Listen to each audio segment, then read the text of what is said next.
Distance between 2 points. Distance between 2 points.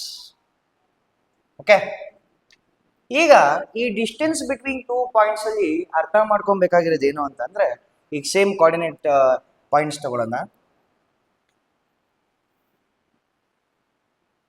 So ಇದು X, ಇದು X dash, ಇದು Y, ಇದು ವೈ ಡ್ಯಾಶ್. ಓಕೆ, ಈಗ ದಿಸ್ ಈಸ್ ಯುವರ್ ಒರಿಜಿನ್. ನಾವು ಅನ್ಕೊಳ್ಳೋಣ ಎಲ್ಲೋ ಒಂದು ಕಡೆ ಪಾಯಿಂಟ್ ಇದೆ, ಇಲ್ಲಿ ಪಾಯಿಂಟ್ ಇದೆ ಅಂತ ಅನ್ಕೊಳ್ಳೋಣ.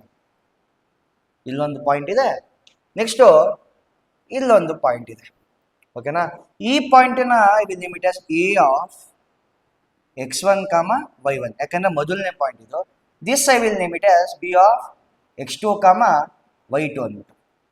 ಓಕೆ, ಈಗ ನಾನು ರೆಪ್ರೆಸೆಂಟ್ ಮಾಡಿದ್ರೆ ಇದನ್ನ ಎಕ್ಸಾಕ್ಟ್ಲಿ ನೀವೇನು ಮಾಡಿ perpendicular lines hockey.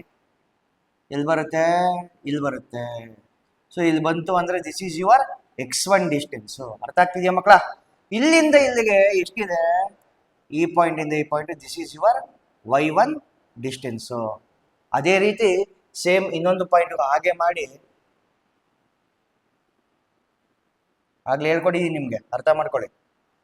So this is your next point. Origin ಇಂದ ಇಲ್ಲಿಗೆ ಎಷ್ಟಾಗುತ್ತೆ? x2 ಡಿಸ್ಟೆನ್ಸ್ ಆಗುತ್ತೆ, ಯಾಕೆ? ಸೆಕೆಂಡ್ ಪಾಯಿಂಟ್ ಇಲ್ಲಿದೆ.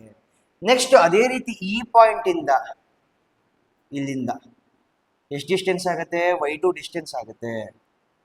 Okay, y2 units. ಸೊ ನಾನು ಇದನ್ನ ಜಾಯಿನ್ ಮಾಡಿದ್ರೆ I have to find the distance between A and B. A and B ಎರಡು ಪಾಯಿಂಟ್ ಅಲ್ಲಿ ನಾನು ಏನ್ ಮಾಡಬೇಕು? ಡಿಸ್ಟೆನ್ಸ್ನ ಕಂಡುಹಿಡಿಬೇಕಾಗುತ್ತೆ.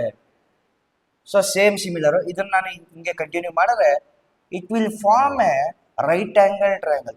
ಕರೆಕ್ಟಲ್ಲ ಮಕ್ಕಳ? You can name this O, L, M.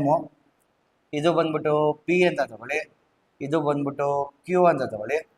Okay, ಅರ್ಥ ಆಗ್ತಿದೆಯಲ್ಲ? ಇದು ಬಂದ್ಬಿಟ್ಟು ಸಿ ಅಂತ ತಗೊಳ್ಳಿ. You can take it anything. ನಿಮ್ಮ ಇಷ್ಟ ಬಂದಿದ್ದು ಆಲ್ಫಾಬೆಟ್ ಹಾಕೊಳ್ಳಿ ಮಕ್ಕಳು, ಅಷ್ಟೇ.